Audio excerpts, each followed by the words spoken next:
विषय चल रहा है हमारा शरीर प्रबंधन। क्यों करना शरीर प्रबंधन?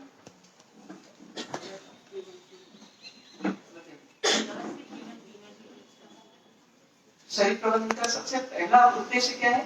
शरीर को व्यवस्थित रखना। फिर प्रश्न उठेगा शरीर को व्यवस्थित क्यों रखना? क्योंकि जीवन को व्यवस्थित करने के लिए। जीवन को व्यवस्थित क्यों करना?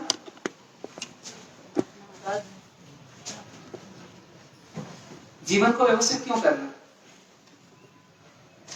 जैसे हम टाइम मैनेजमेंट करें, बॉडी मैनेजमेंट करें, कम्युनिकेशन मैनेजमेंट करें, तो क्यों करना?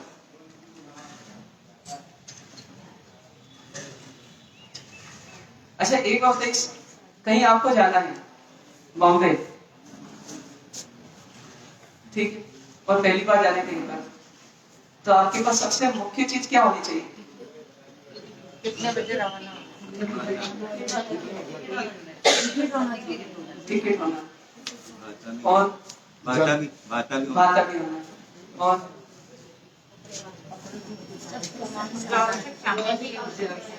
आवश्यक सामग्रियां भी होना और आपने क्या बोला? कितने बजे रवाना होना? कितने बजे रवाना होना, इसका समय पता होना और यात्रा करने के लिए हाँ वो ट्रेन है ना, आपकी टिकट है, रिजर्वेशन कंफर्म होना, तबियत वगैरह भी सही होना, सही है। कुछ एक चीज छोड़ गई,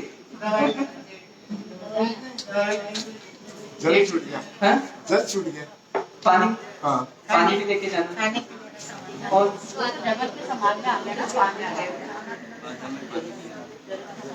बताइए। अच्छा आपने सब कुछ बराबर किया, तबियत टिकट वगैरह सबकी व्यवस्था बिल्कुल व्यवस्थित है, लेकिन आपको बस पता नहीं है जहाँ जाना है। सही है गलत है? पता है तब तो जाएंगे। नहीं, पहली बार जा रहे हो आप? हाँ पहली बार जा रहे हो तो सबसे पहले आपके पास क्या होना चाहिए? टिकट हो रहा है, जैसे मुंबई जाना है तो मुंबई की टिकट ले ली। मुंबई पहुंच गए, हाँ। अब जहाँ जाना है वहाँ का पता चाहिए कि नहीं? पता है तभी जाएंगे तो ऐसे। हाँ, वो बस सबसे पहली चीज वही चाहिए। हाँ। उसके बाद फिर बाकी सब चीजें चाहिए। मतलब जहाँ जाना है उसका ठिकाना, मोबाइल नंबर, उसका ठिकाना नहीं, वो मोबाइल की बात है। पहली चीज तो ठिकाना चाहिए। ठिकाना नहीं मिल रहा है तो फिर मोबाइल एक ठिकाना हो गया। हाँ। कि जहाँ जाना है वो मोबाइल रहेगा तो काम होगा, पर ठिकाना चाहिए किसी रूप में। फिर उसके बाद बाकी सब कसरत, लगेज का नंबर बाद में, टिकट का नंबर बाद में, तबियत का नंबर बाद में। अब यही की यही गड़बड़, ये तो अपना उदाहरण हुआ। अब ऐसी कैसी गड़बड़ कहाँ हो रही है? जैसे मैंने पूछा शरीर प्रबंधन क्यों करना, तो उत्तर क्या आना चाहिए? क्या आएगा? शरीर प्रबंधन क्यों करना? शरीर को व्यवस्थित रखने के लिए। शरीर व्यवस्थित क्यों रखना? जीवन व्यवस्थित रखने के लिए, क्योंकि शरीर एक साधन है, इससे आपको जीवन में हर जगह जरूरत पड़ेगी इस साधन की। कोई भी कार्य करना है, पैसा कमाना है तो शरीर स्वस्थ चाहिए, यदि आपको कहीं जाना आना है तो शरीर स्वस्थ चाहिए, कुछ भी करना है तो आपको शरीर स्वस्थ चाहिए। तो जीवन प्रबंधन करने के लिए शरीर प्रबंधन करना जरूरी है। अब जीवन को व्यवस्थित रखना तो क्यों रखना? आपको क्या प्रॉब्लम आ रही है अव्यवस्थित जीवन में? अव्यवस्थित जीवन में क्या प्रॉब्लम आ रही है जिसके कारण जीवन व्यवस्थित रखना? टाइम मैनेजमेंट नहीं, टाइम मैनेजमेंट भी हमको करना है तो क्यों करना? लाइफ मैनेजमेंट क्यों करना, हमको यही सोचे। तो अपने जीवन लक्ष्य को प्राप्त करने के लिए जीवन व्यवस्थित क्यों करना? कि जीवन व्यवस्थित रहेगा तो जीवन के लक्ष्य की प्राप्ति कर सकेंगे, जीवन का जो उद्देश्य उसकी प्राप्ति कर सकेंगे। ठीक है, अब उद्देश्य क्या है आपका?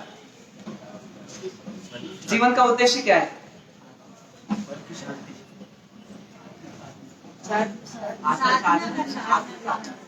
साधना करना। और साधना कौन सी? मोक्ष मार्ग की साधना करना। मोक्ष मार्ग की साधना क्यों करना? जन्म मरण के चक्कर से छुटकारा पाने के लिए। तो जन्म मरण का छुटकारा क्यों पाना आपने? वो चक्कर क्यों है? वो क्यों? और अपन को बोलते चेंज चाहिए हमको, तो अच्छा है मेन ना। लक्ष्य तो वही है, मोक्ष पाना। मेन लक्ष्य तो मोक्ष तो पाना। मोक्ष क्यों पाना? 84 लाख योनियों की झंझट से छुटकारा पाने के लिए 84 लाख योनियों में क्या झंझट है आपको? कभी तिर्यक योनि में जन्म लेंगे, कभी पता पड़ा अपने यहाँ की झंझट से मुक्ति पाई, वहाँ एक नई झंझट मिल गई अपने को। मोक्ष में नहीं है ना, इतना पता ही नहीं। जैसे आप लोग घर से आए, परम शांति, जैसे जो लोग यहाँ रह रहे हैं, अब घर से आए आप, तो वहाँ की झंझट छुट्टी है आपकी, वो फिर हमारा सामने झंझट में लगा दिया, ये सुबह कम करो।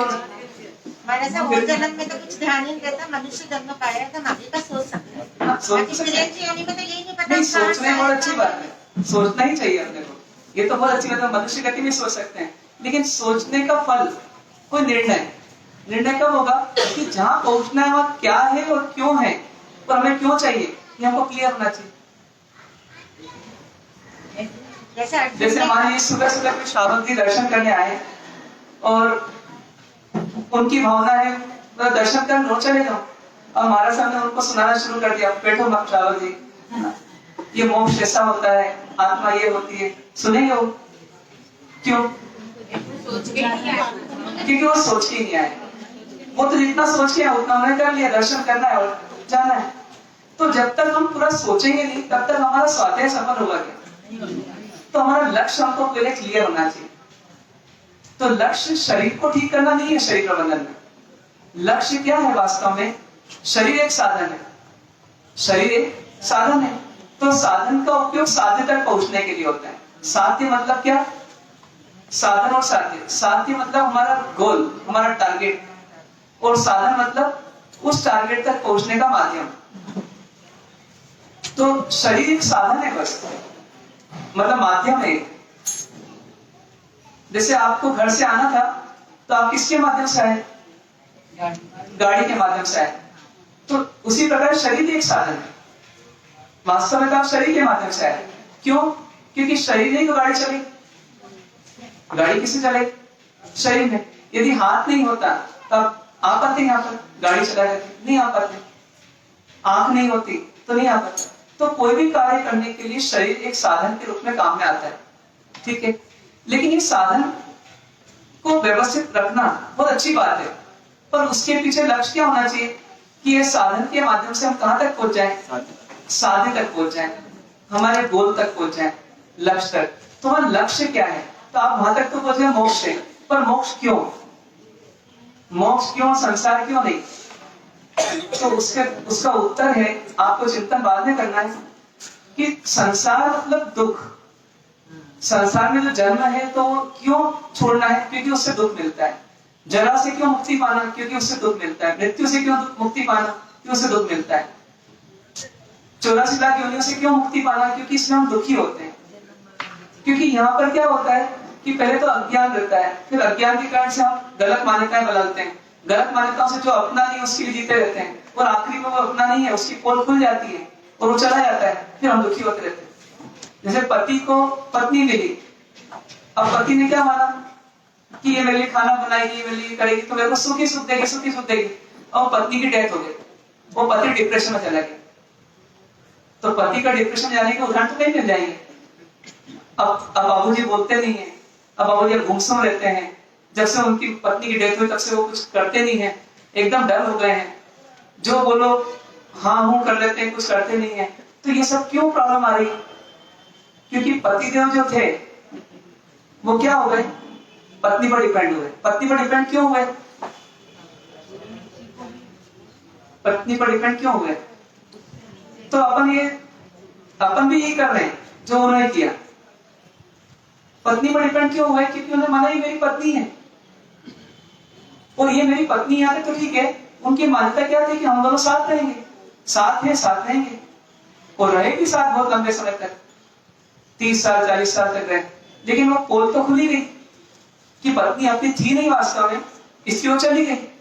जो अपना है वो जाएगा नहीं, और वो चली गई, इसका मतलब वो अपनी नहीं थी वास्तव में। लेकिन उनकी मान्यता क्या थी? ये मेरी पत्नी है, और दुनिया भी कह रही तुम्हारी पत्नी है, और तुम्हारे साथ ही रहेगी, और रह भी रही थी, लेकिन रहते हुए भी नहीं रह रही थी। क्योंकि वो तो अपने कर्मों को भोग रही थी, उसके कर्म जैसे पूरे हुए वो चली गई, आपके कर्म आप भोगो। तो दुखी होने का कारण क्या बना? दुखी होने का कारण ये बना कि हमने अज्ञान से सोचा और मिथ्या मान्यता बनाई। अज्ञान से सोचा कि ये कौन है, क्या है, मेरी क्या लगती है, और मिथ्या मान्यता ही बनी कि ये मेरी पत्नी लगती है और ये हमेशा साथ रहेगी। अब वो प्रॉब्लम हो गई, वो चली गई और ये दुखी हो गए। तो जब भी हम दुखी होते हैं संसार में, तो संसार का गुण क्यों रोकना? तो उसके पीछे कारण ये है कि यहाँ अज्ञान का पोषण होता रहता है। हम गलत ही दिशा में सोचते हैं और इसलिए गलत ही मान्यता को बनाते रहते हैं और फिर गलत मान्यताओं से दुख स्वयं पाते हैं कि जो अपना नहीं उसको अपना मान लेते हैं, फिर वो चला जाता है, वियोग हो जाता है, दुखी हो जाते हैं। कई पैसे को अपना मानते हैं, कई पत्नी को अपना मानते हैं। तो सत्य क्या है? तो सत्य ज्ञानी बताते हैं कि आप तो आत्मा हो, आप शरीर नहीं हो। शरीर प्रबंधन कर रहे हो लेकिन शरीर आपका नहीं है। शरीर जब आपका नहीं तो बाकी कुछ आपका है नहीं। टेम्परेरी भाड़े से सब मिला है, कर्म के उदय सब मिला है और कर्म का उदय समाप्त, ये भी समाप्त। तो इसलिए आप आत्मा हो तो आप आत्मा के माध्यम से सुख पाओ। तो पता पड़ता है आत्मा में सुख नाम की शक्ति है। तो सुखी होना तो क्या करना पड़ेगा? आत्मा में से सुख को खोजो। दुख नहीं पाना है अपने को, सुख पाना है तो आत्मा की खोजो। तो जो जीव आत्मा से सुख पाने का प्रयास शुरू कर देता है, वो धीरे धीरे अपने सुख का लेवल बढ़ाते जाता है और अंत में जाकर क्या होता है कि राग द्वेष मोह उसके लिए बाधक थे उस सुख को पाने के लिए, तो राग द्वेष मोह हटाता गया। हटाते हटाते क्या हो गया अंत में कि राग द्वेष मोह पूरे हट गए, तो सुख कितना हो गया? तो सुख पूरा हो गया। तो इसलिए उनको बोलते हैं परम आनंद है, परम सुखी है। तो हमको क्या पाना है मोक्ष में? हमको क्यों मोक्ष जाना? तो हमको दुख से मुक्ति और सुख की प्राप्ति करना है। ये हमारा गोल है। हमारा गोल क्या है? दुख से मुक्ति और सुख की प्राप्ति। और वो सुख भी कैसा? तो जो कभी जाएंगे फिर हम निश्चिंत हो जाएंगे। आप जिसका बताया उसके घर पे पहुंच गए, अब आप वो टिकट फाड़ दो, आप अब बाकी रास्ते की सब चीजें भूल जाओ, कोई दिक्कत नहीं, आप पहुंच ही गए वहां पर, अब कोई दिक्कत नहीं। तो उसी प्रकार से मतलब सुख ऐसा चाहिए कि वापस पलट करके फिर साधना करना नहीं पड़े। बार बार हम सुख को पाने की कोशिश करते रहे, वो फिर सुख मिले फिर चला जाए, फिर मिले फिर चला जाए, तो ऐसा सुख हमको नहीं पाना। हमको परमानेंट सुख पाना। तो वो परमानेंट सुख पाने वाले जीव मोक्ष की प्राप्ति करते हैं। किसके बल पर? आत्मा के बल पर, क्योंकि आत्मा में सुख नाम की ताकत है, शक्ति है। तो अब ये पूरा प्रयास है। तो हम प्रबंधन किसका कर रहे हैं? मैनेजमेंट किसका कर रहे हैं? अभी वर्तमान विषय कौन सा चल रहा है हमारा? शरीर पर। पूरा फोकस किस पर है? शरीर पर। लेकिन लक्ष्य क्या है? आत्मा। ये ध्यान रखना है, नहीं तो अपन शरीर में अटक जाए। किसी व्यक्ति ने शरीर प्रबंधन, शरीर की स्वस्थता तो सीख ली, फिर उपयोग किसमें कर रहा है? तो लड़ाई झगड़े में कर रहा है, क्लेश करने में कर रहा है, ताकत बढ़ गई उसकी, तो क्या कर रहा है? दुरुपयोग कर रहा है। तो वैसा नहीं हो। हमारा साधन हमको अच्छा रखना, जिससे हम कहां तक पहुंच जाए? कहां तक पहुंच जाए? साधे तक। साधन अच्छा रखना मतलब किस लिए? साधे तक पहुंचेंगे। और साध्य क्या है हमारा? साध्य हमारा है मोक्ष की प्राप्ति। क्यों? क्योंकि उसमें सुख की प्राप्ति है। तो उस साधे तक पहुंचना है बस हमको। अब उस साधे तक पहुंचने का रास्ता थोड़ा थोड़ा अलग हो सकता है किसी किसी का। कोई कितना भटक करके साधे तक पहुंचेगा और कोई कम भटक करके साधे तक पहुंचेगा। तो अब हम बात कर रहे हैं शरीर प्रबंधन की, शरीर को केंद्र में रख करके। लेकिन अंतिम केंद्र बिंदु कौन है? आत्मा ही। तो शरीर प्रबंधन जब करने गए तो हमने 10 फैक्टर्स बनाए कि शरीर को व्यवस्थित कब रख पाएंगे? जब आहार, जल, फिर उसके बाद क्या? वायु, उसके बाद श्रम विश्राम, उसके बाद निद्रा, उसके बाद स्वच्छता, श्रृंगार, ब्रह्मचर्य और मन, और फिर अन्य फैक्टर्स। ऐसे 10 फैक्टर्स को हमको ठीक रखने का पुरुषार्थ करना। तो इसमें पहले 2 फैक्टर्स हुए हमारे, आहार और जल हुए। अब इसके आगे बढ़ते हैं अपन। तीसरा फैक्टर है हमारा प्राणवायु। प्राणवायु का दूसरा नाम क्या है? ऑक्सीजन। तीसरा नाम क्या है? श्वासोश्वास या श्वास शॉर्ट में। तो प्राणवायु कहें, श्वास कहें या ऑक्सीजन कहें, ये जीवन के लिए महत्वपूर्ण है क्या? देखिए, जब जीवन जाता है तो आखिरी चीज क्या जाती है? आहार तो पहले चले जाता है तो भी जीवन चलता रहता है, पानी पहले चले जाता है तो भी जीवन चलता रहता है, लेकिन आखिरी चीज कौन सी जाती है? श्वास। इसलिए श्वास का अपना गहरा महत्व है। अब जब श्वास का महत्व है तो श्वास की प्रोसेस क्या होनी चाहिए? श्वास की प्रोसेस क्या होनी चाहिए? तो श्वास की 4 विशेषता होनी चाहिए। श्वास की 4 विशेषता होनी चाहिए। पहली, श्वास कैसी लेना? तो शुद्ध लेना। श्वास कैसी लेना? तो शुद्ध लेना। श्वास कितनी लेना? कितनी लेना? तो पूर्ण लेना, पूरी लेना। पूरी का पैमाना क्या है? कि जो फेफड़ों की कैपेसिटी है, उस कैपेसिटी के हिसाब से पूरी लेना। आई बात समझ में? सिंपल है। श्वास कैसी लेना? तो शुद्ध लेना। कितनी लेना? तो पूरी लेना। और कब लेना? ये दोनों चीजें कब होना? तो नियमित होना।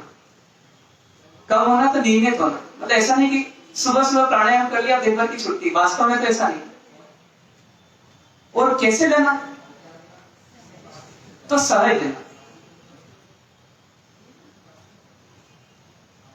इसको 4 को समझते हैं अपन। श्वास कैसी लेना? तो शुद्ध लेना। कितनी लेना? तो पूर्ण लेना। कब कब लेना? तो नियमित ये प्रक्रिया चलती रहे। और कैसे लेना? तो सहज रीति से लेना। सहज, सहज मतलब बिल्कुल स्मूथ, नेचुरल। अब इसको यदि हम समझे, जैसे एक चीज आपको बोली जा रही है अभी, ठीक है, आप ध्यान देना इसमें। अभी आप चेक करो अपनी श्वास, कोई कृत्रिम तरीका नहीं, आर्टिफिशियल नहीं, जैसी चल रही वैसी देखो आप, तो आपको पता पड़ेगा कि आपकी श्वास उतली उतली चल रही, उतली उतली चल रही। उतली उतली मतलब क्या? थोड़ी सी पूरा फेफड़े नहीं भरे, उसके पहले वापस क्या हो गई? छोड़ गई। ये प्रक्रिया चल रही है हमारी। ये प्रक्रिया सही है कि गलत है? गलत है।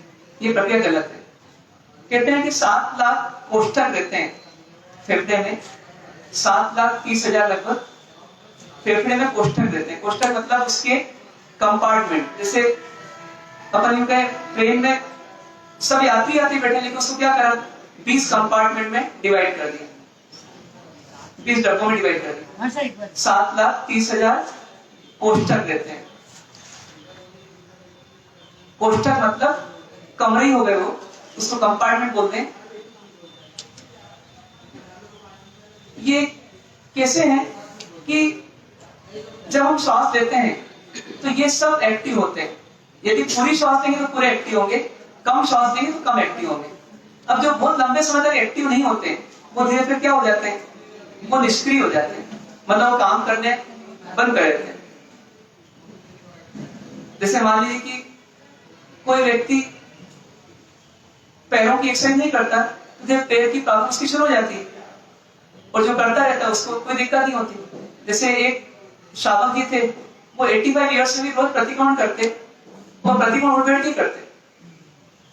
तो क्यों कर पाते? तो एक तो उन्हें 40 साल से एकासन शुरू कर दिया था, मतलब 45 साल की उम्र से उनका एकासन अनवरत चला, और उसके साथ उन्होंने क्या करा? प्रतिक्रमण रोज किया।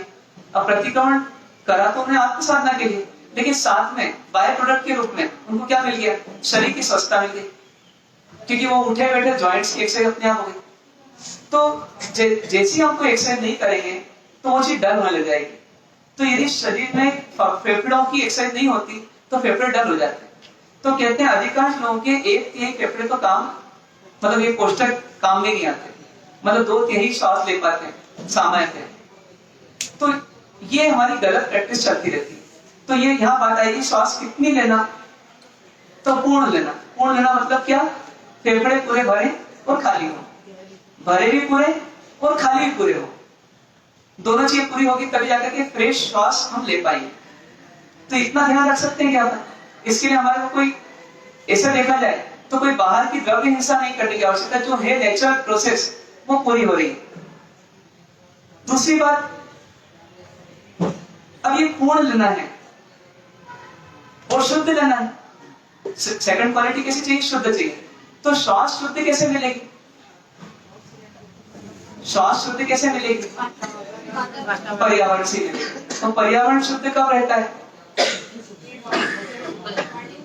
तो कुछ समय ऐसा रहता है जब ज्यादा शुद्ध रहता है और कुछ समय ज्यादा अशुद्ध रहता है। जैसे शाम का समय है, हेवी ट्रैफिक, पोल्यूशन पूरा, तो अशुद्ध ज्यादा है। और वही सुबह सुबह का समय है तो शुद्धि ज्यादा है कंपैरेटिवली। आपका बार बार कोलाहल के वातावरण में जाना मतलब अशुद्ध वातावरण में जाना। जैसे आप कॉलोनी में रहते हैं लेकिन परचेसिंग करने की रोज जाने की आदत है, तो आप कहाँ जाएंगे? तो आप सिटी के हेवी ट्रैफिक जोन में जाएंगे और वहां पर अशुद्ध वातावरण में जाएंगे।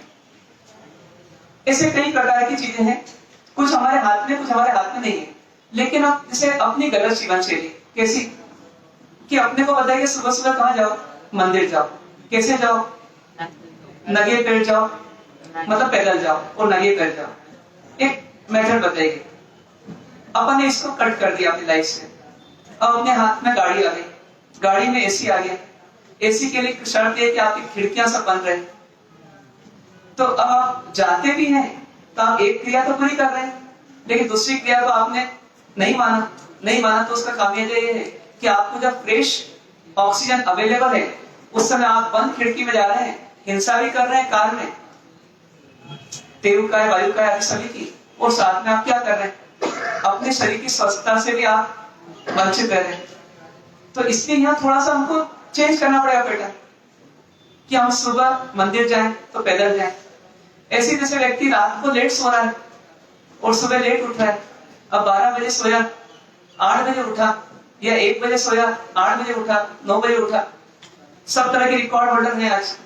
तो ये सब जो दिख रहा है हमको, ये क्या बता रहे हैं कि जब वातावरण अशुद्ध था तब आप खुले में रहे, मतलब घूमते रहे रात को 10-11 बजे तक, 12 बजे तक। और जब वातावरण शुद्ध था तब आप अपने घर में, अपने कमरे में खिड़की बंद, एसी चालू और रजाई ओढ़ी हुई या शॉल ओढ़ी हुई, और आप उस समय वातावरण मतलब अशुद्ध हवा लेने की, उस कमरे की हवा कैसी हो गई? अशुद्ध हो गई। तो ये हमारी जीवन शैली सही है क्या? अभी शरीर की दृष्टि सोचिएगा सिर्फ, तो ये जीवन शैली गलत है हमारी। मतलब यहाँ असाता व्यक्ति कर्म का उदय नहीं आ रहा है, हम लेकर आ रहे हैं उसको। मतलब हम या तो बांध रहे हैं नया और लेके आ रहे हैं, या फिर पुराना लेके आ रहे हैं। लेकिन हम कुल मिलाकर क्या कर रहे हैं? हम असाता व्यक्ति के उदय के अभाव में असाता पैदा करने की तैयारी कर रहे हैं, पुरुषार्थ ऐसा कर रहे हैं। तो यहाँ आपको सोचना पड़ेगा थोड़ा कि हमारी प्रोसेस गलत है, जीवन शैली गलत है। तो इसके लिए आप क्या करना पड़ेगा? मान लीजिए 2 ही चीजें आपने देखी अभी, इसमें क्या करना पड़ेगा? मंदिर जाओ तो पैदल जाओ। तो यहाँ तो कटरा मंदिर जाना है तो 8 बजे की ट्रैफिक बढ़ जाएगा, फिर क्या करेंगे? जल्दी जाओ। तो जल्दी जाने के लिए क्या करना पड़ेगा? जल्दी उठना पड़ेगा, और पड़ेगा तो फिर कौन करेगा? तो क्या करें? तो इसके लिए हमको क्या करना पड़ेगा कि अपनी जीवन शैली कैसी बनाना पड़ेगी? तो उसके लिए उत्तर आता है कि डिजायर बेस्ड नहीं, नीड बेस्ड वर्किंग करना। 2 तरह की नीतियां होती है, एक डिजायर बेस्ड लाइफ होती है और एक नीड बेस्ड लाइफ होती है। डिजायर बेस्ड मतलब क्या?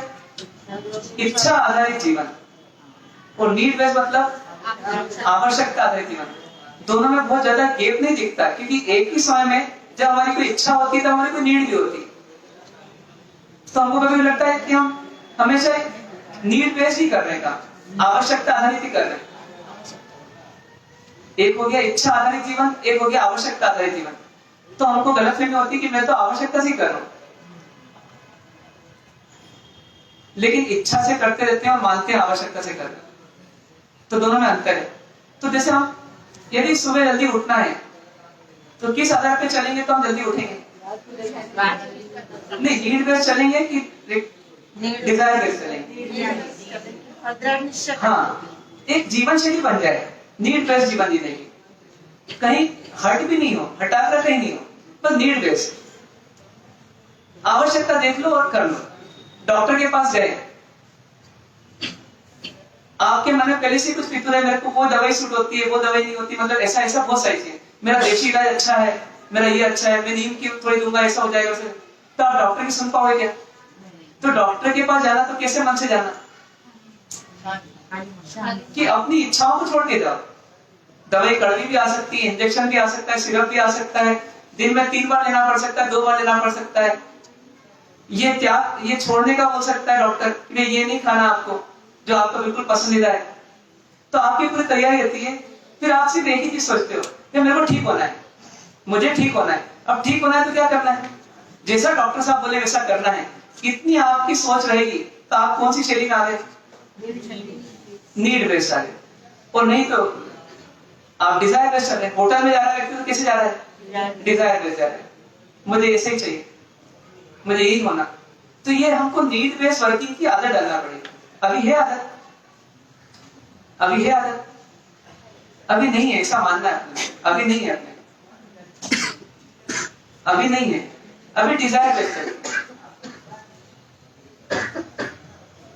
आज 14 है तो आज मैंने उपवास किया, तो मेरी पहले से इच्छा बनी हुई मेरे 14 से उपवास करना है। अभी गुरु महाराज कह रहे 13 को कि आज उपवास कर लो और कल पारणा कर लो, कर सकते हैं? मतलब यहाँ क्या आ रहा है हमारे जीवन में? डिजायर बेस्ड जीवन चल रहा है, नीड बेस्ड नहीं चल रहा है। गुरु महाराज ने कुछ सोच के बुलावा अनुभव है, लेकिन हमने क्या माना कि नहीं, वो 14 में करना चाहिए ना, हम समझा देंगे उनको। तो ये क्या है? अभी तो आपको गुरु महाराज से ज्यादा पालन नहीं पड़ता, पर पड़ेगा तो आपकी तैयारी कर लो। वैसे अभी हम दीक्षा है ना, तो श्रीमान स्वामी के पास जाकर तो वहां कौन मिलेंगे अपने को? गुरु महाराज मिलेंगे। तो गुरु महाराज के पास जीते समय हमारा तरीका क्या रहेगा, उस तरीके की तैयारी अभी करना पड़ेगी। तो यहाँ ये बात आएगी कि एक जीवन शैली जब बन गई नीड बेस्ड, हर काम में नीड बेस्ड, डिजायर बेस्ड नहीं, डिजायर पीछे नीड आगे, तो बस फिर क्या होगा? फिर इजी लाइफ हो जाएगी। फिर आपको ये सोचना पड़ेगा मेरे को सोना कितने घंटे सोना? 6 घंटे सोना। तो अब मेरे पास बहुत सारे ऑप्शन है। मैं 1 बजे सोऊं और 7 बजे उठूं, 12 बजे सोऊं 6 बजे उठूं, 11 बजे सोऊं 5 बजे उठूं। क्या अंतर पड़ेगा शरीर को? शरीर में कोई अंतर नहीं पड़ेगा, मतलब आवश्यकता फुलफिल हो रही है। लेकिन अब कोई सीरियल बहुत पसंद का है और वो 9 से 12 ही आ रहा है, सीरियल आ रहा है, फिल्म आ रही है, फिर क्या करना? या गप्पे मारने वाले रात को 11 बजे आते हैं, फिर मजा आता है 1 घंटे, फिर क्या होगा? कभी व्यक्ति क्या बोलता है, मेरे को नींद देर से लगी, पूछते हैं क्यों? वो थोड़ा बात करने लग गए थे, बात छेड़ दी थी। तो बात छेड़ दी थी इसलिए नहीं नींद लेट आई, बात में रस था इसलिए नींद लेट आई। तो यही हमारी सबकी दिक्कतें हैं। तो सही तरीका क्या है? तो सही तरीका हमको शास्त्रों में बताया है नीड बेस्ड वर्किंग करने की। वो क्या बोलते हैं? 9 बजे सो जाओ। कितने बजे? 9 बजे, मतलब लगभग 9 बजे पहला प्रहर होने के बाद सो जाओ, और रात्रि का पहला आखिरी प्रहर बचे उसके पहले उठ जाओ। मतलब कितने बजे उठ जाओ? कब लगता है? 6 बजे सूर्योदय और 6 बजे सूर्यास्त, तो दिन मान रात्रि मान पड़ा ना अपन। तो आखिरी प्रहर कब रहेगा? 3 बजे। तो सही तरीका क्या है? 9 बजे सो जाओ और 3 बजे उठ जाओ, ये वास्तव में सही तरीका है। हाँ, आते तो है, 4 बजे उठते तभी कभी आ जाता है। हाँ आते हैं झोंके, पर अब क्या वो झोंके क्यों आते हैं? क्योंकि हमने गलत प्रैक्टिस कर ली है, इसलिए आते हैं। हाँ, अच्छा है कभी कभी आते हैं, तो कोई दिक्कत नहीं उसमें। वो कभी कभी कब आते हैं ये भी सोचा, व्याख्यान में आते हैं। तो व्याख्यान में क्यों आते हैं? व्याख्यान नहीं आते, कब आते हैं? व्याख्यान में आते हैं, माला में आते हैं। माला में नहीं आएंगे तो कायस्थ में आएंगे, कायस्थ में आएंगे प्रतिकोण में आएंगे, पर आएंगे धर्म ज्ञान में, ये पक्की बात। तो इसमें रुचि का भी कुछ खेल है। चलो कोई बात नहीं, यदि नींद आती है तो अनेकांत ये बोलेगा कि आप थोड़ा विश्राम कर लो, कोई दिक्कत नहीं। लेकिन अपनी लाइफ स्टाइल सही करने का प्रयास करो, एक बार सुधर जाएगी तो जीवन भर काम आएगी। तो 9 बजे सो जाओ और 3 बजे उठ जाओ, धीरे प्रैक्टिस करो। अभी 11 बजे सोते हैं मान लो, तो 10:30 पर आए, 10 बजे आए, 9:30 बजे आए, ऐसे धीरे कम करते जाओ। पर आइडियली ये है कि 9 बजे सो, 3 बजे उठो, फिर 3 बजे से लेकर के सिर्फ चौका चुनाने देखने की जरूरत नहीं पड़ेगी। 3 बजे से लेकर के 6 बजे तक कम से कम, ऐसे तो और ज्यादा, लेकिन 6 बजे तक कम से कम क्या मिलेगा हमको मौका? धर्म ध्यान, फ्रेश माइंड, फ्रेश एनवायरनमेंट, मतलब वातावरण में भी शुद्ध हवा और मन भी शुद्ध है। मन शुद्ध इस रूप में है कि मन की थकान निकल गई तो मन कोई अच्छा कर सकता है, तो वो समय का सदुपयोग हो जाएगा। तो कई लोग 100 लोगों का कायसर करते हैं, कई लोग 1 घंटे अपना ध्यान करते हैं, कई लोग अपना प्रतिक्रमण भी करते हैं, कई लोग माला आदि कर लेते हैं, मतलब अनेक प्रकार, कई लोग रिविजन कर लेते हैं अपना। तो अपने को 3 घंटे 1 प्रहर अपने को धर्म ध्यान करने का मौका मिला, जो दिन भर में नहीं मिल पाता कई बार। पर और साथ में फायदा क्या मिला? मैं थोड़ा जैसे अपन खुले में बैठ जाओ तो वो जो हमारी कंडीशन है वो फुलफिल हो जाएगी, शुद्ध हवा मिलेगी और शुद्ध भाव लाने का प्रयास करो। क्योंकि ऐसी साधना नहीं करना है पहले साधना करी और बाद में डॉक्टर्स के चक्कर लगाना पड़ रहा है। दोनों का बैलेंस लेते हुए चलना, ये जीवन प्रबंधन होगा। तो उसके लिए हम क्या करेंगे? दोनों का साथ में ध्यान रखेंगे। बस ये ध्यान रखेंगे शरीर मेरा केंद्र में नहीं है, शरीर की मेरे को हिफाजत करना है, लेकिन शरीर मेरा केंद्र बिंदु नहीं है। मेरा केंद्र बिंदु तो मेरी आत्मा है। तो मुझे शरीर के साधन को सही रखना है आत्मा के। तो पहली बात तो ये। दूसरी बात क्या? जैसे हमको पूर्ण हवा लेना है, पूर्ण प्राणवायु लेना है, तो कैसे लेंगे? तो जैसे आपने आप बताया योग शास्त्र वगैरह में भी कि यदि आपको प्राणायाम की आवश्यकता है तो आप कर सकते हैं, लेकिन उसको जोड़िए किससे? तो उसको जोड़िए ध्यान से। ध्यान के हेतु से आपको प्राणायाम करना है तो प्राणायाम करें थोड़ी देर, पर थोड़ी देर करने के बाद हम कायस्थ करते हैं और सही कायस्थ करते हैं, तो कायस्थ करने से क्या होता है? हम शरीर को और बाकी सबको और मन को भी शिथिल कर देते हैं। शिथिल मतलब क्या? जो एक पकड़ है विचारों की, शरीर की, ये ढीली कर देते हैं। कायस्थ का सही रूप यही है, इसीलिए उसका नाम क्या पड़ा? कायस्थ। कायस्थ मतलब क्या? काया का त्याग कर देना, उत्सर्ग मतलब त्याग। तो कायस्थ की साधना क्यों बताई गई? कि आप काया का त्याग करके आत्मा के आश्रित हो जाओ, आत्मा का आलम्बन ले लो। चलिए वहां तक तो ठीक है, वो आध्यात्मिक पार्ट हो गया। अब व्यवहारिक पार्ट उसका क्या है? कि जैसे आप आत्मा का आलम्बन लोगे, आपके राग द्वेष मोह आदि क्या होंगे? कम होंगे। जितना राग द्वेष मोह कम होंगे, किसी में कोई वेद है, किसी के बारे में कोई लोभ है, कोई आने वाला है उसकी चंचलता है, कई 17 प्रकार के विकल्प रहते हैं। तो ये विकल्प क्या होंगे? हमारे शांत होंगे। अब वो शांत मन में तन भी शांत हो जाता है, और जब तन शांत होता है तो उसमें श्वास की प्रक्रिया गहरी होना शुरू हो जाती है और धीमे धीमे होना शुरू हो जाती है। ये हमारा एक, इसको बोलते हैं, ऐसे तो निमित्त नैमित्तिक संबंध, पर एक व्यवस्था है कि जिसमें आत्मा के भाव शांत है तो उसमें श्वास की प्रक्रिया सहज है और पूर्ण है और धीमी है। ये नैसर्गिक है, नेचुरल है। जब आपका मन तनाव में रहता है, आप श्वास लेते तो बहुत फास्ट है, छोड़ते ही फास्ट है। आप कहीं देखना चेक कर लें, जब आपको क्रोध आ रहा है आप तेजी से श्वास छोड़ रहे, तेजी से ले रहे, इसलिए अपन हाफते हैं। कई बार लड़ना हो किसी से, हमको हाथ नहीं चलती। क्यों हाथ नहीं चल रही? कि बहुत तेजी से श्वास ले रहे हैं, छोड़ रहे हैं। जैसे कोई दौड़ लगा रहा है व्यक्ति, उसको ऐसी हाथ नहीं चल रही है, तो खड़े खड़े व्यक्ति को ऐसी हाथ नहीं लग जाती है जब वो तीव्र क्रोध में होता है। अनुभव लिया कभी आपने ऐसा? अनुभव लिया ऐसा कि हमारे को जब भी हम स्ट्रेस में रहेंगे, हमारी श्वास सबसे पहले अफेक्ट होगी, प्रभावित होगी। तो इसलिए क्या करना? कायस्थ क्या करेगा? कायस्थ मन को शांत कर देगा। मतलब वो कोई जादू नहीं है, लेकिन मन को शांत करने की प्रक्रिया से हम जब गुजरेंगे तो मन शांत हो जाएगा। क्योंकि अक्सर हम क्या करते हैं, वर्तमान में या तो भविष्य का सोचते हैं या अतीत का सोचते हैं। जब हम कायस्थ कर रहे हैं तो उसे हम वर्तमान में जी रहे हैं। जब वर्तमान जी रहे हैं तो वर्तमान बहुत कुछ सोचने लायक नहीं होता, तो धीरे उससे दूर हो जाते हैं सोचने के कार्य से। सोचने का कार्य कम हुआ तो कहीं ना कहीं भाव भाव जो चल रहे हैं जिनमें तेजी है, तीव्रता है, वो भी कम होंगे। तो ऑटोमेटिकली क्या होगा, मन की शांति मिलेगी, और मन की शांति मिलेगी तो तन की प्रक्रिया जो है वो बिल्कुल स्लो हो जाएगी और वो पूर्णता की ओर जाएगी, और उससे स्वास्थ्य भी ठीक रहेगा, शरीर का स्वास्थ्य। जैसी बात है अपन तो क्या है, टीवी भी देखते हैं ना, तो उससे भी स्ट्रेस में रहते हैं।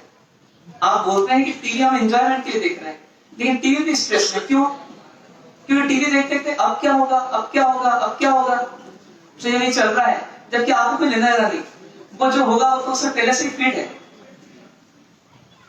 वो तो उसमें पहले से रिकॉर्डेड है, लेकिन हमारे मन में चलता रहता है, तो वो तनाव हम ही पालते हैं। कहीं भी जा रहे हैं तो जो स्टेशन है उस पर नहीं रहती, अगला स्टेशन कौन सा आएगा, अगला क्या आएगा, ये चलता है। किसी ने कुछ कह दिया, अब वो तो चला गया, उसने ऐसा कहा था, 10 बजे भी कहते 9 बजे उसने कहा था, 11 बजे भी कहते 9 बजे उसने कहा था, 12 बजे भी कहते 9 बजे उसने कहा था, तो 9 बजे हमारी घड़ी अटक गई, हम कोई चल रहा है, तो क्या चल रहा है, स्ट्रेस चल रहा है, तनाव चल रहा है। तो यदि हमारे को प्राणवायु प्रबंधन करना है तो हमको बार बार किसकी प्रक्रिया को अपनाना पड़ेगा, कायोत्सर्ग, दृष्टि बाकी। इसलिए क्या करना, कायोत्सर्ग का ऐसे आप बोलते हैं ना, पाक्षिक अतिचार में क्या बोलते हैं, एक बोलते हैं 10-20 लोगों का कायोत्सर्ग नहीं किया, ये 10-20 लोगों क्या है, तो 10 बोलो, 20 बोलो,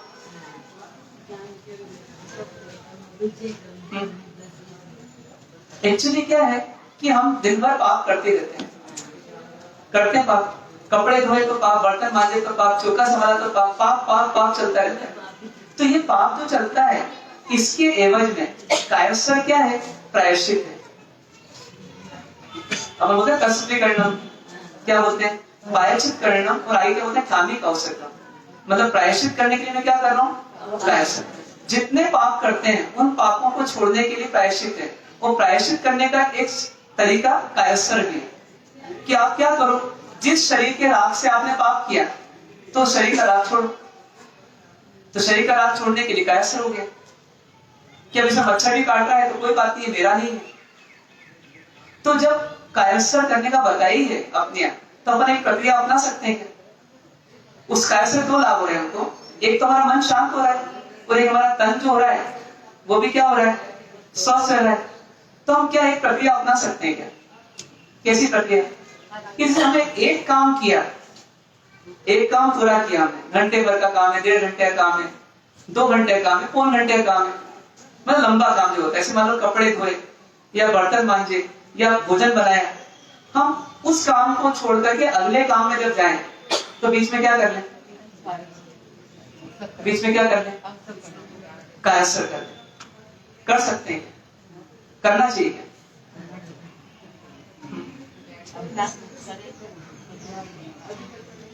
हाँ अभी तक तो नहीं किया, अब करना चाहिए। किया आपने पहले भी किया, ऐसा नहीं कि नहीं किया।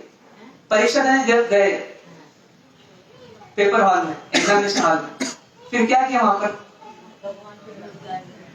गाड़ी से जैसे उतरे, भागे, दौड़े, जो भी किया करना, लेट भी हो गए कोई बात नहीं, फिर वहां जाकर क्या किया, पेपर सामने पड़ा तो भी नहीं खोलते हैं, पहले तो ऐसे हाथ जाता है या फिर ऐसे हाथ जाता है, फिर क्या करते हैं वहां पर, ध्यान, मतलब ध्यान मतलब एक तरह से हम क्या कर रहे हैं, पुराने विषय को भूल रहे हैं, तब जाकर के नए विषय में हमारी पूरी एनर्जी लगेगी।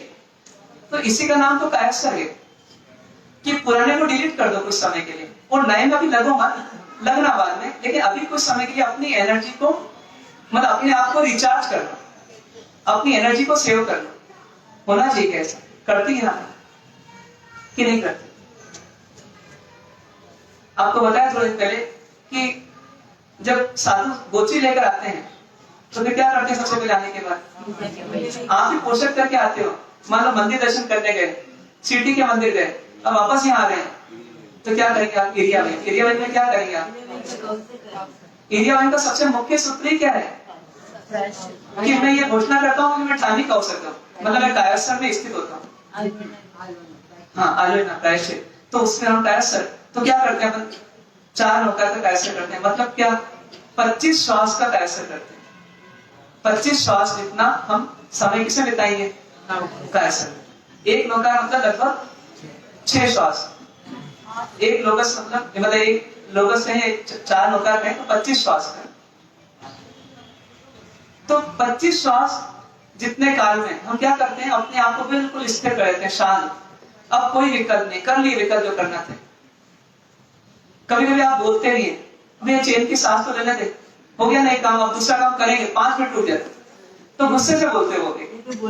अब गुस्से से बोलने के बजाय आप यही सोचो कि मेरे को हर एक काम को छोड़ के दूसरे काम में जाने के पहले एक बार प्रायश्चित करना है। जो भी मैंने पाप किए उनका प्रायश्चित हाथों हाथ कर लो, नगद का धंधा करूं। अभी पाप किया, अभी प्रायश्चित करूं तो कम से कम उसका असर कम हो जाएगा। और फिर मैं क्या करूं, उस बहाने प्रायश्चित करूं। शाम का प्रतिकोण इसीलिए करते हैं, लेकिन वो तो कब, जब दिन भर के पाप हम उस समय नहीं गला पाए तो इसे शाम को करते हैं। हाँ अभी देखो, अब शाम का भी कर लेते हैं तो भी अपने में कितना चेंज आता है? नहीं आता। तो हमको तो और अधिक आवश्यकता है, डोज बढ़ाने की आवश्यकता है। तो क्या करो, हर एक काम के बाद दूसरे काम के पहले एक बार अपन भावों से प्रायश्चित कर लो, प्रायश्चित करते हो। जैसे आपने कपड़े धोए, कितने जीवों को मारा? गिन सकते हो आप? एक बूंद में असंख्य जीव। तो आपने 100 लीटर पानी ढोला तो कितने जीवों की हिंसा हुई अपन गिन नहीं सकते। ऐसे आपने भोजन बनाया तो तेल का है, बालू का है, वनस्पति का है, आदि सबके जीव मारे, हिंसा की। तो इन सब को प्रायश्चित कहाँ कर रहे हैं अपन कहाँ प्रतिकोण में शाम को सब लेखा जोखा लेकर बैठते हैं कि आज मैंने इतनी रोटी बनाई, इतनी सब्जी बनाई, इतना मैंने पाप किया। कई बड़े बड़े पाप भी भूल जाते हैं, छोटे तो दूर की बात। यदि आज आपके गाड़ी में कोई मेंढक मर गया और आपने शाम को प्रतिक्रमण किया तो आपको क्या याद आएगा कि मैंने वो गाड़ी के पहिए के नीचे मेंढक आया था, ड्राइवर चला रहा था, मैंने देखा था, शायद हो सकता था, लेकिन मैंने पाप किया ही है, कहीं ना कहीं निवृत्त नहीं हो तो मुझे प्रायश्चित करना भूल जाते हैं। इसी तो कहा हाथों हाथ कर लो।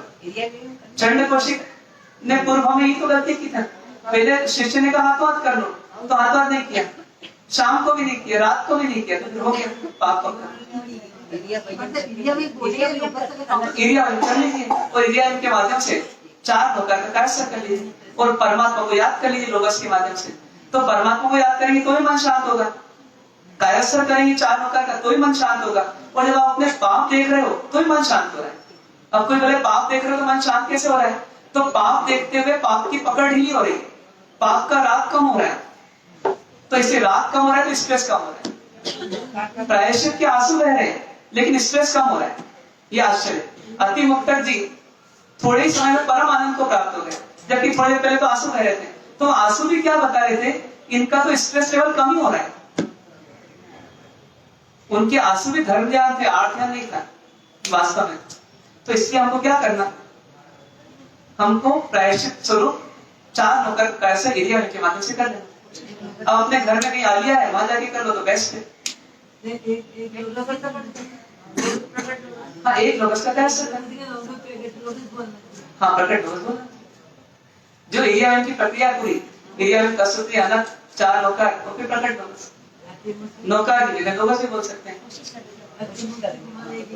ठीक। तो आपके दिन भर में 10-12 एरिया में तो हो जाएंगे कम से कम। तो 10-12 बार आपका मन शांत भी होगा। किसी ने हाथों हाथ कुछ कहा भी, बहुत कटु बोल दिया, आप हाथों हाथ ही उस भाव से निकलने का प्रयास कर लोगे तो वो लंबा गठन नहीं बनेगी। और यदि आपने उस समय ध्यान नहीं दिया, आप सोचते गए उसके बारे में, उसने मेरे को ऐसा क्यों कहा। अब शाम को आपकी हिम्मत नहीं होगी प्रतिक्रमण करने के बाद भी कि मैं खुद हो रहा है कि उसको मिथ्या क्यों ना बोलूं।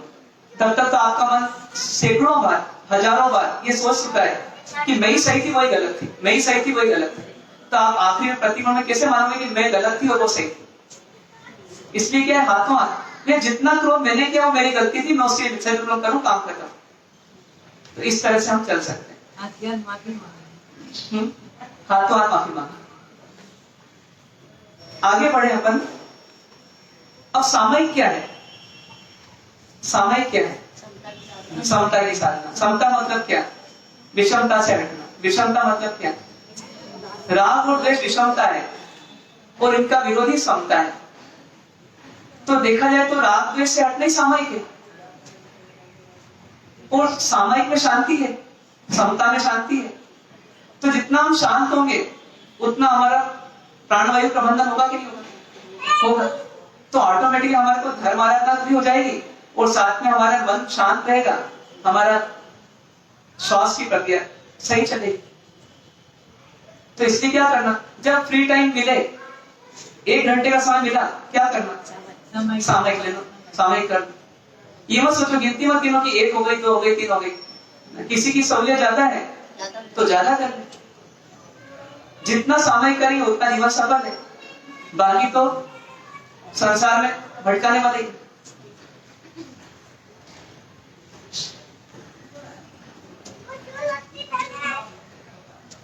फिर जैसे मंदिर जाना है, अपन सुबह जल्दी उठे 3 बजे, तो हम 6 बजे क्या करेंगे, उजाला हो गया, पूजा कक्षा का समय हो गया, हम क्या करेंगे, मंदिर चले जाएंगे।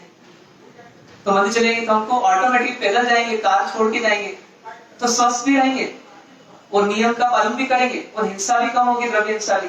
और भाव भी मंदिर जाने के कब बनाना,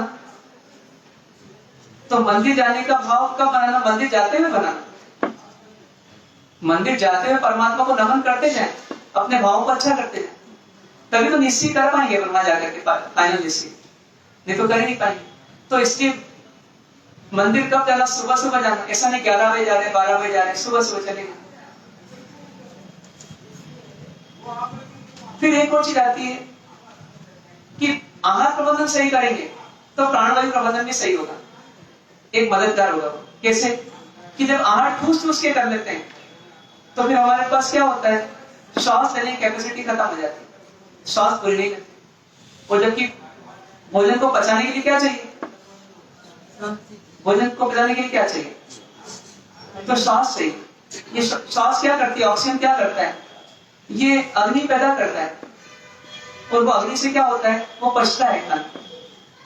तो इसे हम देखें कि भोजन कितना करना, तो बोलते हैं शास्त्रों में कहा है कि 1/6 हिस्सा खाली होना पेट का, कितना, मतलब 15% लगभग। जितना प्रमाण है शरीर का उससे कम से कम 15% पेट को खाली रखना। तो क्या होगा, तो हमारे को श्वास लेने में दिक्कत नहीं आएगी। बीच बीच में तीर्थ यात्रा करते रहना। तीर्थ यात्रा क्या करती है, तीर्थ यात्रा क्या करती है, जो हमारे को आध्यात्मिक लाभ मिलता है वो तो मिलते ही, पर उसके साथ साथ हमें क्या होगा कि हम शुद्ध वातावरण में जाते हैं, तीर्थों के शुद्ध भावों में हम रहते हैं, तो हमें क्या मिलता है, शुद्ध वायु मिलती है और शुद्ध वायु से हमको स्वस्थता मिलती है। ये इनडायरेक्ट लाभ है उसका। और इस बारे क्या हुआ, 3 महीने जैसे आपने सोचा एक काम दूसरे काम में जाए, क्रिया में कर ले, ऐसे एक सीजन से दूसरे सीजन में जाए, एक ऋतु से दूसरी ऋतु आए, तो थोड़ा स्ट्रेस इकट्ठा हो जाता है, तनाव इकट्ठा हो जाता है। तो महीने 2 महीने में क्या करना, 3 महीने में क्या करना, एक बार यात्रा करना। यात्रा करने के बहाने अपने आप को जहाँ मोह की दुनिया है उससे थोड़ा दूर कर लेना, तो ऑटोमेटिकली उसका लाभ ये मिलेगा कि शुद्ध वातावरण में जाएंगे और शुद्ध मतलब स्वस्थता को पाएंगे। इस प्रकार से कुछ चीजें हमको ध्यान रखना कि जिसके माध्यम से हम क्या कर सकते हैं, दो काम एक साथ कर सकते हैं। 2 काम कौन से, धार्मिकता ही पल जाए और स्वच्छता भी, स्वस्थता भी रह जाए। हो सकता है ऐसा, जैसे जो लोग सुबह सेवा देने बिहार में जाते हैं वो ऑटोमेटिक क्या कर लेते हैं, वो चाहे ना चाहे लेकिन वो सेवा के माध्यम से क्या कर रहे हैं, वो अपनी प्रैक्टिस तो कर ही रहे हैं, अपनी सुविधा भोगिता की जो आदत है उसको कम तो कर ही रहे हैं, पर साथ में क्या कर रहे हैं, मॉर्निंग वॉक जो दुनिया करती है वो उनको सहज हो रहा है। तो इस प्रकार से हमको जोड़ने का प्रयास करना, इस प्रकार जोड़ने का प्रयास करना। किसी व्यक्ति को जो घूमना ही रहता है, अब वो इसकी वजह एक मंदिर जाने के लिए 4 मंदिर चले जाए तो घूमना तो हो जाएगा, वो तो करना ही वाला है, पर उसके बाद वो क्या कर लेगा, प्रभु दर्शन कर लेगा तो मन को भी स्वस्थ कर लेगा, शांत कर लेगा। तो इस प्रकार से ये प्राणवायु प्रबंधन हम कर सकते हैं।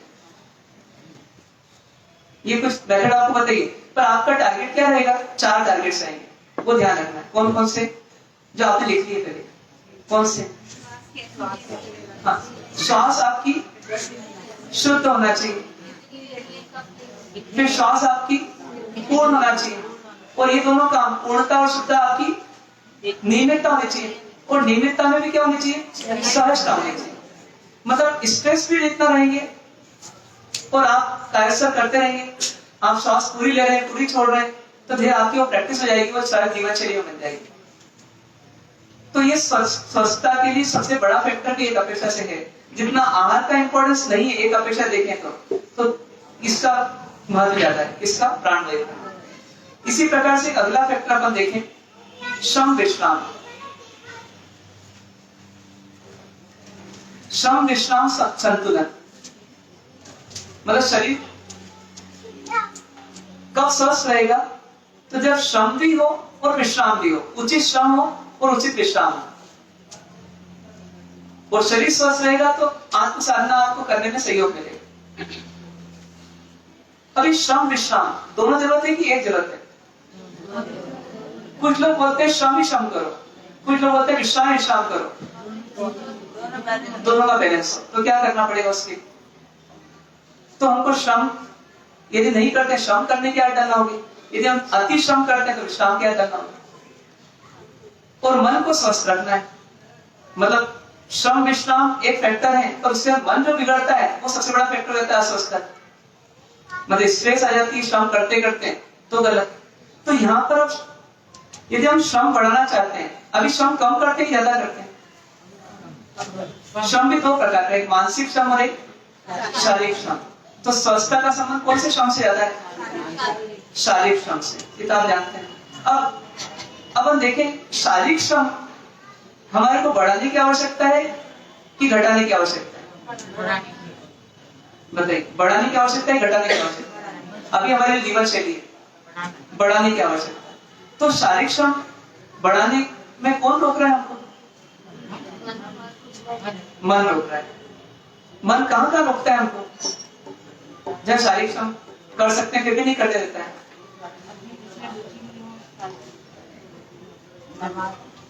एक तो आलस, प्रमाद। जब प्रमाद हावी हो जाता है तो श्रम कम हो जाता है। ठीक है, जैसे मान लीजिए कि अब गाड़ी से जाना मंदिर और पैदल जाना मंदिर, तो आलस हावी हुआ तो अब गाड़ी से जाएंगे। 1 किलोमीटर दूर जाना है प्रवचन में, गाड़ी से जाना कि पैदल जाना, तो आलस होगा तो गाड़ी से जाएंगे। तो एक तो हमारे अंदर आलस होता है जो हमारे को श्रम करने से रोकता है। आलस सबसे मुख्य फैक्टर है। एक दूसरा फैक्टर हमारा रहता है कषाय, मतलब हमारा मान, हमारा लोभ, हमारा क्रोध। ये क्या करता है? हमारे को श्रमशीलता से रोकता है। किसी की सेवा करना है, फ्लैट में रहते हैं अपन ग्राउंड फ्लोर पे रहते हैं और वो 5वीं मंजिल पर रहता है, लिफ्ट में नहीं है, मान लीजिए उसकी तबीयत खराब है, सेवा कर सकते हैं? बताइए, कर सकते हैं। लेकिन उसके लिए क्या करना पड़ेगा? आलस भी छोड़ना पड़ेगा, और साथ में मुझे क्या मिलेगा, मुझे क्या मिलेगा, जो घड़ी चलता है ना, मेरा क्या फायदा है इसमें, इसको छोड़ना पड़ेगा। मतलब लोभ छोड़ना पड़ेगा, मान छोड़ना पड़ेगा। अपने घर में कोई बुजुर्ग है, मतलब आप भी बुजुर्ग है कुछ आप में से, लेकिन कुछ ऐसे लोग हैं जो बुजुर्ग नहीं है अभी, उनके घर में कोई बुजुर्ग है जिनको सेवा की आवश्यकता है, लेकिन हमारा मन बोलता है कि मेरी मम्मी होगी तो मैं करूंगी, मेरी सासू जी होगी तो नहीं करूंगी। ये मान्यता गलत है हमारी। तो ये हमारी श्रमशीलता को रोक देता है, इससे हम अस्वस्थ होते हैं कालांतर में, और साथ में सेवा नहीं करके असत्ता भी करते ही बंद करते हैं। तो बाद में भी दुखी होंगे, वर्तमान में दुखी होते हैं, इस जन्म में दुखी होते हैं, आगे जन्म में दुखी होते हैं। क्या करना चाहिए? जिस व्यक्ति को स्वस्थ रहना है, स्फूर्तिमान रहना है, उसको सेवा का मौका चुकना नहीं चाहिए। जब सेवा मिले मौका पूर्ण करना चाहिए। तो उसके लिए क्या, हमको वो सेवा की आदत डालना पड़ेगी। व्यक्ति देख करके सेवा करना ऐसा नहीं होना चाहिए। महाराज साहब की सेवा करना है तो सुबह से लेकर शाम तक हम तैयार हैं, और घर के किसी मेंबर की सेवा करना है तो देखा ये व्यक्ति ने मेरी सेवा कितनी की, इसने कम की तो मैं भी नहीं करूंगा। तो ये सोच हमारी क्या हो गई, अब वो अस्वस्थ होगा तो हम भी अस्वस्थ होंगे, ऐसी हम तैयारी कर रहे हैं। वो असत्यावेदनी का कर्म बांध रहा है तो हम भी बांधेंगे, तो वो नरक में जाएगा तो हम भी नरक में जाएंगे, फिर वहां वही मिलेगा हमको जिससे हम बचना चाहते हैं, फिर वो वहां सेवा करवाएगा हमसे। तो ऐसा काम क्यों करना? क्या करना चाहिए? सेवा में हिसाब किताब नहीं करना। सेवा में लाभ मेरा है, सेवा में लाभ किसका है? मेरा है, मेरा ही लाभ है। और दो तरह के लाभ है। यदि सामने वाले ने आपकी सेवा नहीं की तो आप सेवा कर रहे हैं तो आपको अपना लाभ तो मिल रहा है, सद्भावना का लाभ मिल रहा है, पुण्य का लाभ मिल रहा है, ये सब मिल रहा है आपको। सबसे बड़ी बात है कि अपनी इच्छाओं को गलाने का लाभ मिल रहा है। कि उस समय आप मानो टीवी देख रहे थे तो वही डिजायर बेस्ड वर्किंग कर रहे थे, तो आप अपनी इच्छा का पोषण कर रहे थे, तो आपको सेवा का किसी ने बोला तो आपको तो सबसे पहले अपनी इच्छा का गलाने का लाभ मिला। ये पहला लाभ तो मिला ही। और दूसरा लाभ क्या मिल रहा है अपने को? कि जो व्यक्ति आज हमारे इससे विपरीत भी है, यदि हम उसकी सेवा करते हैं तो धीरे धीरे क्या होगा? निश्चित तौर पर वो हमारे लिए प्रतिकूल है, वो वही बाद में क्या हो जाएगा? अनुकूल होगा। क्योंकि सेवा से सब खुश होते हैं और स्वार्थ से सब दुखी होते हैं। अपने नहीं, दूसरे के स्वार्थ से। दूसरे के स्वार्थ से हर व्यक्ति दुखी होता है, ये स्वार्थी है, ये स्वार्थी है। और दूसरा कोई सेवा करता है तो हर व्यक्ति खुशी होता है। तो कोई हमसे पहले से दुखी भी है, नाराज भी है, लेकिन हम सेवा करते गए तो क्या होगा? वो हमसे खुश होगा ही होगा। और ये सेवा करने का तात्कालिक लाभ मिल गया। तो बताइए सेवा करनी चाहिए कि नहीं करना चाहिए? करते हैं कि नहीं करते? बताइए करते हैं तो फिर फालतू बोला मैंने इतना। तो मैं अपने शब्द वापस देता हूँ। तो नहीं करते ये। तो सोचिए कहाँ नहीं करते? अब सोचिए कहाँ नहीं करते? मन हिसाब किताब करता है नहीं करता? करता है, बस करता है तो गड़बड़। आप देखो 15 दिन किसी के साथ रह लो, हिसाब किताब शुरू। जैसे एक कुछ बहनें यहाँ रह रही, एक ही रूम में 4 बहनें, 2 बहनें, 3 बहनें, जो भी, तो उनका हिसाब किताब शुरू हो गया होगा अंदर ही अंदर। एक दिन ये झाड़ू लगाती है, एक दिन मैं लगाती हूँ, मान लीजिए। यहाँ तो व्यवस्था वैसी नहीं होगी, पर कहीं जगह व्यवस्था वैसी भी रहती है। तो इसने कल नहीं लगाया तो आज मैं भी लगाऊंगी। ऐसा तो नहीं, पर थोड़ा है फिर। तो ये श्रमशीलता को रोकता है, हम अपना नुकसान करते हैं। जिसको 60 साल के बाद बीमार जीना है वो ऐसा काम करे।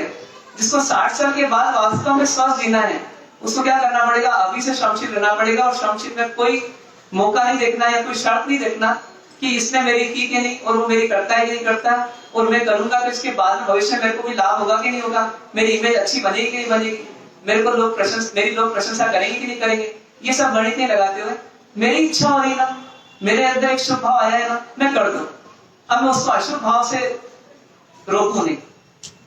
मेरा शुभ भाव का मेरे को पोषण करना, मुझे संस्कार डालना है शुभ भाव के। क्योंकि अभी अशुभ के संस्कार इतने हैवी हैं, इतने हावी हैं कि वो क्या है कि वो हमारे को थोड़ा सा भी शुभ करने से रोक देते हैं इमीडिएटली। तो मेरे को तो शुभ के संस्कार डालना है। तो शुभ का संस्कार डालने की सेवा एक मौका है, और सेवा में श्रमशीलता का लाभ मिल रहा है। और श्रमशीलता इतनी रहेगी कि शरीर तो एक दिन जाना है, लेकिन इसके बहाने मेरे को स्वस्थ रहने का मौका मिल जाएगा। श्रमशीलता का करना चाहिए कि नहीं करना चाहिए? तो थोड़ा नहीं करते हो तो करने की भावना करना, कुछ नहीं, कोई दवाई लेता ही है और वो अभी परंपरा है, अपने को टाइम याद होना चाहिए कि 11 बजे लेता है, तो अपन उसको बोले कि आपकी दवाई लेता है। अब कितना दूर चलना पड़ा? 4 कदम चलना पड़ा रूम के रूम में। लेकिन हमको ये याद रखना स्वयं पड़ेगा। हम मुझे वो बोलेगा तो हम कर देंगे, तो ना वो बोलेगा और ना हम करेंगे, और हमको बहाना मिलेगा कि वो बोलता नहीं इसलिए हम करते हैं। जिसको सेवा करना है उसको हॉबी बनाना पड़ेगी सेवा की, और जब हॉबी बनेगी तो मौका स्वयं तलाशेगा। सही बात है। तो कोशिश करना है हमारे को कि एक श्रम करें, ऐसी कैसी विश्राम। अब श्रम कभी कभी खूब करते हैं लेकिन विश्राम नहीं करते हैं तो भी दिक्कत है। तो क्या करना? विश्राम भी करना। तो विश्राम कैसे करेंगे? तो एक तरीका तो बहुत अच्छा है, हमको आता है सबको, सो जाओ। हाँ, तो ये सामयिक, ये कायस्थ, ये क्या है? ये विश्राम है। ध्यान क्या है? विश्राम है। मतलब विचारों को रोक देना और शरीर को एक जगह बिठा देना, स्थिर कर देना। ये क्या हो गया? ये विश्राम हो गया। दो को तो विश्राम देना, तन को और मन को। ठीक है, नींद की अपनी एक आवश्यकता है, आगे अपन उसकी भी चर्चा करेंगे, लेकिन हर समय नींद ही सॉल्यूशन नहीं है, हर समय नींद ही सॉल्यूशन नहीं है। तो सबसे बड़ी बात है, जैसे मान लो आपको किसी ने कुछ कह दिया, आपके मन में वो चल रहा है, अब आपको विश्राम करना है, क्या करो? कायस्थ के माध्यम से ये विचार करो कि वो मेरा नहीं है, मैं उसका नहीं हूँ, वो अलग है, मैं अलग हूँ।